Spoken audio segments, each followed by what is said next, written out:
الزام آپ پہ یہ ہے کہ آپ نے قندیل بلوچ کو قتل کروایا، ماحول آپ نے کریٹ کیا جس کی وجہ سے وہ قتل ہوا۔ مفتی عبدالقوی عاشق تو آپ کہہ سکتے ہیں، قاتل نہیں کہہ سکتے۔ آپ شراب کو حلال سمجھتے ہیں، یس سر نو؟ تو پھر مشروب مغربی حلال ہے۔ الزام آپ پہ یہ ہے کہ آپ لیو ان ریلیشن شپ کے حق میں، ویسے آپ کی خوراک کیا ہے؟ 18 سال سے لے کے 25 اور 30 سال کی بچے جب میرے پاس آئیں، اس عمر میں بھی کہا جاتا ہے کہ آپ نے ویسے بذات خود بھی کچھ 20 سے زیادہ نکاح کیے۔ الحمدللہ میں اگر 20 بھی کہوں تو ہو سکتا ہے شاید اللہ کی نعمت کی توہین میں کر رہا ہوں۔ میں یہ سمجھتا تھا کہ مفتی عبدالقوی کا حکیم بہت تگڑا ہے۔ یہ چیزیں ایسی ہیں جو میرے درمیان اور محترم عمران خان صاحب کے یہاں ایک ہے۔ لوگ بہت محبت کرتے ہیں اور آپ بھی بہت لوگوں سے محبت کرتے ہیں، اسپیشلی خواتین سے۔ میرا محبت کرنا نظام فطرت کے تحت ہے۔ کیا 20 سے زیادہ نکاحوں کی بات کر رہے ہیں؟ خوبصورت جناب خواتین کی ایک محفل تھی۔ مفتی صاحب سے لوگ اتنی محبت کیوں کرتے میں ہیں؟ اللہ کا نائب اور خلیفہ بھی ہوں اور اپنے نبی رحمت کا جانشین۔ لوگ طواف کو چھوڑ کر میری طرف آئے۔ پتہ نہیں آپ کے ساتھ کون سی شہد ہے جو لڑکیاں چھپٹتی ہیں آپ کی طرف اور ادھر نہیں آتی۔ بہت اچھی بات ہے۔ الزام یہ ہے کہ آپ ایرل سیکس کو حلال سمجھتے ہیں اور اسی وجہ سے آپ نے خواجہ سرا کے ساتھ نکاح کو جائز کرایا۔ خواجہ سرا کی تعین کے حوالے سے اسلام بڑا توسع کا دین ہے۔ السلام علیکم، آپ دیکھ رہے ہیں کٹہرہ، میں ہوں نجم الحسن باجوہ۔ کٹہرے کے فارمیٹ کا آپ کو پتا ہے کہ ہم اس میں بلاتے ہیں عوامی شخصیات کو، ایسی شخصیات جنہیں لوگ بہت پسند کرتے ہیں۔ جہاں لوگ انہیں پسند کرتے ہیں وہیں الزامات کی ایک گرد ہے جو اڑتی رہتی ہے۔ ہم ان عوامی شخصیات کو بلاتے ہیں، کٹہرے میں بٹھاتے ہیں اور ان پر لگنے والے الزامات ان کے سامنے پیش کرتے ہیں اور ان الزامات کی صفائی کا پورا موقع دیتے ہیں۔ یہ جج کرتے ہیں آپ، اور مجھے آپ کمنٹ میں بتاتے ہیں کہ کیا انہیں ان الزامات سے بری ذمہ کیا جائے یا نہیں۔ آج جس شخصیت کو ہم نے کٹہرے میں بلایا ہے وہ بڑی مقبول شخصیت ہیں، لوگ ان سے بہت محبت کرتے ہیں، لیکن کچھ ایسی باتیں ہیں جن کے بارے میں لوگ جاننا چاہتے ہیں۔ آج ہمارے ساتھ کٹہرے میں موجود ہیں مفتی عبدالقوی صاحب۔ مفتی صاحب السلام علیکم۔ وعلیکم السلام۔ مفتی صاحب سب سے پہلے بات کرتے ہیں، آپ سے لوگ بہت محبت کرتے ہیں اور آپ بھی بہت لوگوں سے محبت کرتے ہیں، اسپیشلی خواتین سے۔ بسم اللہ الرحمن الرحیم۔ دیکھیں جی، میں نوجوان نسل کی جس قدر تعریف کروں، میں دنیا کے جس ایئرپورٹ پہ اترا، حتیٰ کہ حرمین شریفین مقام ادب ہے، لوگ طواف کو چھوڑ کر مجھے دیکھا، میری طرف آئے، محبت کا اظہار کیا، اس کے ساتھ ہی کہا جی سیلفی بھی ہو جائے، تصویر بھی ہو جائے اور دعا بھی ہو جائے۔ میں ایک بات بڑی جرأت کے ساتھ کہتا ہوں، مولانا طارق جمیل کو چھوٹا نام نہیں، بہت بڑا نام۔ ان کے اپنے مکتب فکر کے لوگوں نے 2 جلدوں میں ان کے کفر کے اوپر، اور جب کہ میں یہ حقیقتاً کہہ رہا ہوں آپ بھی جانتے ہیں، لیکن الحمدللہ آج تک کسی نے میرے اوپر یہ الزام نہیں لگایا کہ مفتی صاحب کا یہ جملہ اس میں توہین ہے، اس میں بے ادبی ہے، اس میں گستاخی ہے۔ کفر تو بڑی دور کی بات ہے۔ باقی بات یہ ہے کہ لوگ مجھ سے پیار جب کریں گے تو آپ کا کیا خیال ہے کہ مجھے جواب ان کے ساتھ پھر محبت اور پیار کا نہیں ہونا چاہیے؟ میں بھی ان سے محبت کروں۔ میرا محبت کرنا نظام فطرت کے تحت ہے۔ آگے میں جرأت کے ساتھ کہہ رہا ہوں، نظام سیرت کے تحت ہے۔ صحابہ کہتے ہیں کہ دعوت ہم دے کے آتے تھے، اور خواتین کے مسائل ہیں جو حضور سن رہے ہیں۔ مفتی عبدالقوی اگر آپ سمجھتا ہے کہ میں اس نبی رحمت کے دین کا جانشین ہوں، اور الحمدللہ مجھے فخر ہے کہ میں مفتی عبدالقوی کو اللہ نے یہ اعزاز عطا فرمایا کہ میں جرأت کے ساتھ کہہ سکتا ہوں کہ میں اللہ کا نائب اور خلیفہ بھی ہوں اور اپنے نبی رحمت کا جانشین بھی ہوں، ٹھیک ہے، تو خود تقدیر جزدہ کیوں نہیں ہے؟ میں سمجھتا ہوں کہ میرے اوپر الزام لگانے والے بیچارے اسی کوتاہ نظری کی وجہ سے کہ یار مفتی عبدالقوی رہتے تو ملتان میں ہیں، اور آج تک یہ بات چل رہی ہے کہ پتہ نہیں بریلوی ہیں، دیوبندی ہیں، اہل حدیث ہیں، شیعہ ہیں، کیا ہے، اور مقام ایسا ہے کہ جناب خود وہ اپنی آنکھوں سے دیکھ رہے ہیں۔ میں آپ کو جناب ایک حقیقت کی بات بتاؤں، ایک بہت بڑا نام ہے ہمارے اہل سنت میں، ان کے فالوورز بھی جناب میں کہوں گا کہ لاکھوں میں ہیں۔ ان کے بیٹے کی شادی پر میں گیا، اچھا، بڑے بڑے نام، جماعت اسلامی کے بڑے لوگ، سپاہ کے بڑے لوگ، جمعیت علماء اسلام کے بڑے لوگ، مسلک اہل سنت کے بڑے لوگ، اہل تشیع کے بڑے لوگ۔ 1 گھنٹہ 12 منٹ تک نوجوانوں نے سیلفی مفتی عبدالقوی کے ساتھ بنائی ہے، ان کے ساتھ تو نہیں بنائی۔ درست، جرأت کے ساتھ کہہ رہا ہوں کہ ملتان کے اندر جہاں بھی پہلے کرونا سے پہلے تو ایسے لوگوں نے سیلفی بنائی ہے جو واقعی کسی دوسرے علماء کے ساتھ نہیں بنائی ہے۔ میں کہتا ہوں کہ ایک سال جگہ میں بیٹھا تھا، خوبصورت جناب خواتین کی ایک محفل تھی، تو میں دینی حوالے سے گفتگو کر رہا تھا، ایک شخصیت کا نام آ گیا، جو سیاسی بھی ہیں اور منفی سوچ کے بھی ہیں، ان کا جب نام میں نے نہیں لیا، ایک محترمہ نے لیا، تو یقین کریں خواتین نے یوں کرتے ہوئے.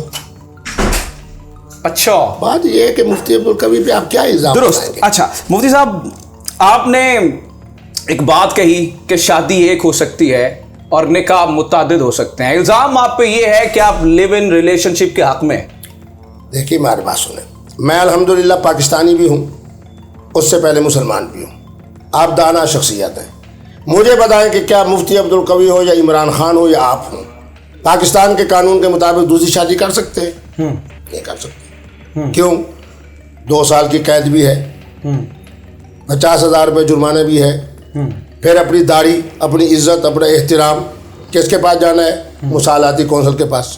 جبکہ میرا قرآن اس قدر نکاح کو آسان کر رہا ہے کہ فن کے ہو نکاح کیا کرو ما طاب لکم، جو تمہارے لیے خوشی کا باعث بنے. یہاں پہ نکاح سے مراد کیا ہے؟ کیونکہ آپ نے کہا کہ کوئی بھی معاہدہ ہو دونوں بندوں کے درمیان تو وہ نکاح تصور کیا جائے گا. کیا اگر کسی خاتون کو کہا جائے کہ بھائی ٹھیک ہے آج سے میں اور تم 6 مہینے کے لیے اکٹھے رہ رہے ہیں، تو کیا ایسے نکاح تصور کیا جائے گا؟ یہی نقطہ ہے. نکاح ایک اللہ کی اتنی بڑی نعمت ہے، کیونکہ نکاح کا معنی محبت ہے، نکاح کا معنی فنائیت ہے، نکاح کا معنی سکون ہے. جہاں فنائیت بھی ہو، محبت بھی ہو، سکون ہو، وہاں درمیان میں وقت آتے ہیں. مفتی عبدالقوی نے اتنی بڑی عظیم الشان تھیوری دی ہے، خدا کی قسم. جب میں عالم عرب کے اندر گیا تو انہوں نے کہا کہ آپ نے جو فتویٰ دیا ہے اس کا خلاصہ، میں نے کہا الزواج واحد والنکاح مثنی وثلاث ورباع، کہ شادی ایک اور نکاح 2 3 4. یہ بیک وقت ہے، بیک وقت میں 4 ہو سکتے یعنی مسجد 4، کیونکہ اسلام نے جب کہہ دیا تو نکاح 4 ہیں تو میں 4 ہی کہوں گا. جب میں کہوں گا نماز مغرب تو مانا یہ ہوگا 3 رکعتیں ہی ہیں. جب صبح کہوں گا تو یعنی یقیناً 2 رکعتیں ہی ہیں. میں نے متعدد کہہ کے یہ پیغام دیا کہ 2 3 4، کیونکہ جب میں نکاح کہہ رہا ہوں. کہا جاتا ہے کہ آپ نے ویسے بذات خود بھی کچھ 20 سے زیادہ نکاح کیے. الحمدللہ میں اگر 20 بھی کہوں تو ہو سکتا ہے شاید اللہ کی نعمت کی توہین میں کر رہا ہوں. اچھا، بات یہ ہے کہ مفتی عبدالقوی ایک خوش نصیب آدمی کا نام ہے. یہ ویسے سچی بات ہے. مجھے یہ سمجھ نہیں آتی ہے کہ مفتی صاحب سے لوگ اتنی محبت کیوں کرتے ہیں کہ آپ 20 سے زیادہ نکاحوں کی بات کر رہے ہیں. میں نوجوان بھی ہوں، میری عمر 27 سال ہے، میں نوکری بھی اچھی کرتا ہوں، قابل قبول شکل بھی ہے، لیکن پتہ نہیں آپ کے ساتھ کون سی شہد ہے جو لڑکیاں چھپٹتی ہیں آپ کی طرف اور ادھر نہیں آتی. بہت اچھی بات ہے. میں اس کا آپ کے اندر بھی اللہ نے بڑی عظمتیں رکھی ہے، لیکن میٹھی زبان اللہ نے کسے دی ہے؟ مفتی عبدالقوی کو. مسکراتا ہوا چہرہ اللہ نے کسے دیا ہے؟ مفتی عبدالقوی کو. دوسرے کے غم میں شریک ہونا، یہ اللہ نے نعمت کس کو دی ہے؟ مفتی عبدالقوی کو. اسلامی عدالت کے اندر میرے پاس آنے والی خواتین، خدا کی قسم اللہ کو حاضر ناظر جان کے میں کہہ رہا ہوں، بہت ساری بچیاں، خواتین میں نہیں کہتا کیونکہ میری عمر اس وقت 63 سال سے زیادہ، میری بچیاں ہی ہیں. 18 سال سے لے کے 25 اور 30 سال کی بچے جب میرے پاس آئیں، میں نے ان کی توجہ سے بات سنی. خدا کی قسم اللہ کو حاضر ناظر جان کے کہہ رہا ہوں، اس بچے نے میرے ہاتھ میں اپنا سر رکھ کے روتے ہوئے کہا کہ آج تک اتنا پیار تو میرے حقیقی والد اور والدہ نے مجھے نہیں دیا جو مفتی عبدالقوی آپ. خدا کی قسم کہہ کے کہتا ہوں کہ 20 کی تعداد میں خواتین ہیں جن کو اپنی کار میں میں نے بٹھا کے اس کے سسرال میں چھوڑ کے آیا ہوں. اور میں کہہ کے آیا ہوں کہ یہ مفتی عبدالقوی کی بیٹی ہے اور میرا نام مفتی عبدالقوی کا. سر آپ کو کون نہیں جانتا؟ میں نے کہا سر میں اس لیے بتا رہا ہوں تاکہ آپ کے ذہن میں ہو. آج کے بعد میں نے کہا ساس میں سے، سسر میں سے، خامد میں سے کسی نے اگر اس کی طرف میلی آنکھ اٹھا کر دیکھی، یہ مفتی عبدالقوی ویسے آپ کی خوراک کیا ہے اس عمر میں بھی اس قدر محبت؟ اور وہ ابھی میں دیکھ رہا تھا کہ آپ وہ خوبانی اور وہ چلغوزے اور یہ ساری چیزیں کھا رہے تھے، اسی طرح سے یہ اتنے نکاح دیکھے جا سکتے ہیں؟ دیکھیں بہت ساری چیزیں ایسے ہیں جو میرے درمیان اور محترم عمران خان صاحب کے ہاں ایک ہے. خوراک کے حوالے سے وہ بھی بڑے خوش نصیب ہیں، خواتین کے حوالے سے وہ بھی بڑے خوش نصیب ہیں، شہرت و شخصیت کے حوالے سے وہ بھی بڑے خوش نصیب ہیں. لیکن ایک چیز کا اضافہ ہے کہ ان کے چہرے پہ اتنی مسکراہٹ نہیں ہوتی جتنی کہ میرے چہرے پہ مسکراہٹ ہوتی ہے. درست. ویسے میں یہ سمجھتا تھا کہ مفتی عبدالقوی کا حکیم بہت تگڑا ہے جو اتنی محبت. میری بات سنیں، ایک بات یاد رکھیں، آپ کے دل میں خوشی ہو، حالانکہ میں کتنے مراحل سے گزرا، جو آدمی دل کے ہسپتال میں بھی رہا ہو، پھر اپنے علاقے کا جو تھانہ ہے اس کے اندر بھی جناب کچھ دن رہا ہو، 1 ہفتہ، پھر جیل کے اندر بھی کچھ دن رہا ہو. آپ حیران ہوں گے کہ میرے ساتھ افسران کی عقیدت کی بنیادی وجہ یہ تھی کہ وہ یہ کہتے تھے کہ ہم دن کو 10 بجے آئے ہیں، 9 بجے آئے ہیں، 11 بجے آئے ہیں، مفتی عبدالقوی جناب اگر حوالات والے کمرے میں ہیں یا تفتیشی کے کمرے میں ہیں یا جناب جیل کی جناب اس میں ہیں، اس قدر سکون کے ساتھ خراٹے لے کے سو رہے ہیں. اچھا. اور میں اگر یہ کہوں الفن بات کہ مجھے وہاں اتنی تکلیف بھی نہیں ہوئی جتنے کسی طرح کی کچھ چونٹی کاٹ لے تو تکلیف ہوتی ہے. اچھا. پچھلے دنوں جناب کرونا کی وجہ سے الحمدللہ میں وہاں ترکی کے ہاسپٹل میں رہا. میں الحمدللہ کیوں کہہ رہا ہوں, پہنچنے کے ٹھیک 8 گھنٹے کے بعد مجھے تمام ڈاکٹرز, 3 اس میں خواتین تھی, 4 ڈاکٹر جو ہے مرد تھے, انہوں نے کہا جی آپ بالکل صحت مند ہیں, ہماری طرف سے آپ جا سکتے ہیں. میں نے کہا نہیں, میں ایک پورا ہفتہ یہاں رہوں گا, کیونکہ جتنے ڈاکٹرز خواتین و حضرات ہیں ان کے جتنے مسائل ہیں جب تک میں مفتی عبدالقوی حل نہیں کروں گا آپ کا میں مہمان ہوں. اچھا, یعنی کہ آپ علاج کروانے گئے تھے اور ان کے مسائل حل کر کے آئے. مفتی صاحب الزام یہ ہے کہ آپ ایرل سیکس کو حلال سمجھتے ہیں اور اسی وجہ سے آپ نے خواجہ سرا کے ساتھ نکاح کو جائز قرار دیا. نہیں, دیکھیں یہ ایک فقہی مسئلہ ہے. فقہی مسئلہ یہ ہے کہ میرا قرآن یہ کہتا ہے کہ اللہ نے 2 جنس پیدا کیے, یہب لمن یشاء اناثا یعنی فیمیل, و یہب لمن یشاء الذکور یعنی میل. خواجہ سرا کی تعین کے حوالے سے اسلام بڑا توسع کا دین ہے.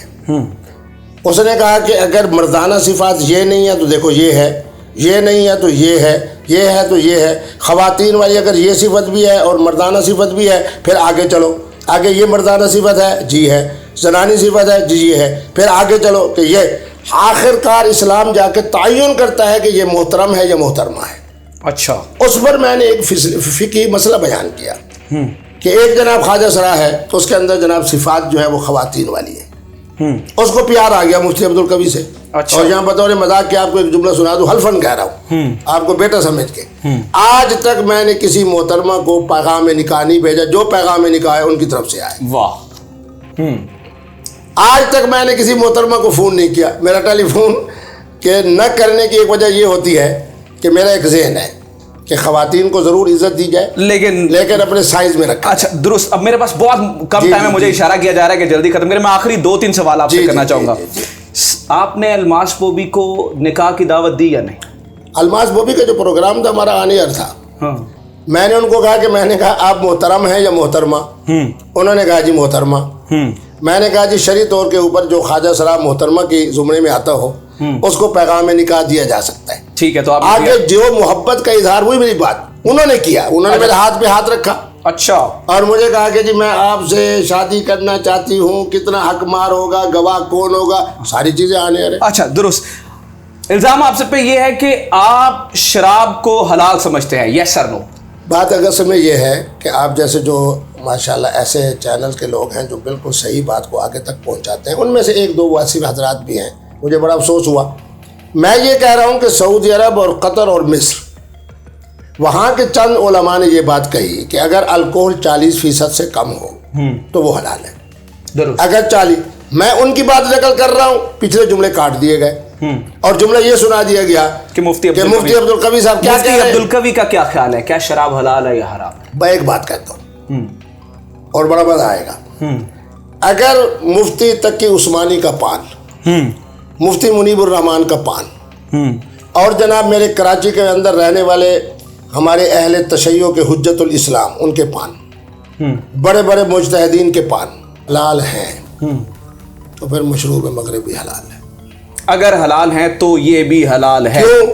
میں قرآن کی آیت پیش کر رہا ہوں. فرمایا نماز کے قریب نہ جاؤ اگر تم نشے کی حالت. حتی تعلموا ما تقولون. یہ اس دفعہ میں نے جب رمضان المبارک کے اندر اپنے بچے کا قرآن سنا تو بڑی دیر میں واعظ کرتا رہا. میں نے کہا واہ مفتی عبدالقوی, جو بات تو کہہ رہا ہے قرآن دیکھو اس سے پہلے تائید کر کے گیا. کیا؟ حتی تعلموا ما تقولون, کہ جو تم کہہ رہے ہو اس کا تمہیں علم ہونا چاہیے. جب تک علم اور قول آپس میں جڑے رہے تو معنی یہ ہے کہ نشہ نہیں. الزام آپ پہ یہ ہے کہ آپ نے قندیل بلوچ کو قتل کروایا. آپ نے ڈائریکٹ پیسے دیے ہوں یا نہ دیے ہوں, وہ ماحول آپ نے کریٹ کیا جس کی وجہ سے وہ قتل ہو. یہ میں حلفاً کہتا ہوں کہ مفتی عبدالقوی بطور قاتل کے نہیں ہے, مفتی عبدالقوی بطور عاشق کے ہیں. مفتی عبدالقوی عاشق تو آپ کہہ سکتے ہیں, قاتل نہیں کہہ سکتے. آخری سوال, اور اس کی میں دلیل بھی دیتا ہوں. میں نے واللہ باللہ جس دن جناب وہ بیچاری قتل ہوئی تو میں لاہور میں تھا, تمام ٹی وی چینل گواہ ہیں, کچھ 27 کے قریب تھے. میں نے کہا کہ جو لوگ اس کے قتل میں ملوث ہیں میں اس کو شہید بھی سمجھتا ہوں محترمہ کو, اور ان کو قرار واقعی سزا بھی دیا. ٹک ٹاک گرل سے شادی کی آپ نے؟ بات یہ ہے کہ کہ میں خواتین کے صفات دیکھتا ہوں, یہ نہیں دیکھتا کہ کس ان کا شعبہ کیا ہے. بہرحال جی مفتی عبدالقوی صاحب بہت شکریہ, آپ ہمارے ساتھ موجود رہے. میرا بڑا دل تھا کہ آپ کے ساتھ ایک لمبی نشست ہو, لیکن چونکہ آپ کے پاس وقت کی کمی ہے. میں آج آخری بات کہہ دینا چاہتا ہوں. الحمدللہ 1900 سے زیادہ میرے ٹی وی کے پروگرام ہیں, ٹی وی کے یوں والے تو ہزاروں میں ہیں, ایک جملہ مفتی عبدالقوی کا قابل گرفت نہیں. اس لیے آج تک مختلف پروگراموں کے تحت یہ بات چل رہی ہے کہ مفتی عبدالقوی سنی ہے, مفتی عبدالقوی شیعہ ہے, مفتی عبدالقوی بریلوی ہے, مفتی عبدالقوی دیوبندی ہے. مفتی عبدالقوی محبت کرنے والا انسان, مفتی عبدالقوی محبت کرنے والا وہ عظیم انسان ہے جس سے صنف ناظر بھی محبت کرے, خواجہ سرا بھی محبت کرے, اس کے ساتھ بچے بھی محبت کرے, 80 سال کا بزرگ بھی محبت کرے. اور یقین فرمائے میری آنکھوں میں اس وقت آنسو آ جاتے ہیں کہ جب میں کسی علاقے میں جاتا ہوں, وہ کہتے ہیں بزرگ وہاں کے کہتے ہیں کہ سن 80 کے بعد یہ ایک پہلا مفتی آیا ہے جس کے ساتھ شیعہ بھی تھے, جس کے ساتھ سنی بھی تھے, جس کے ساتھ فلاں شعبے کے لوگ بھی تھے. پتہ چل رہا تھا کہ امت مسلمہ کا ایک ایسا مفتی آیا ہے جس کے اوپر انسانیت راضی ہے, بلا تفریق مسلک, بلا تفریق مسلک لوگ اس سے محبت کرتے ہیں. مفتی عبدالقوی صاحب ہمارے ساتھ موجود رہے. ناظرین آج ہمارے ساتھ کٹہرہ میں موجود تھے مفتی عبدالقوی. ہم نے ان پہ الزامات لگائے, انہیں صفائی کا پورا موقع دیا. یو گنا ٹیل می ان دا کمنٹس کہ کیا انہیں ان الزامات سے بری و ذمہ کیا جائے یا نہیں.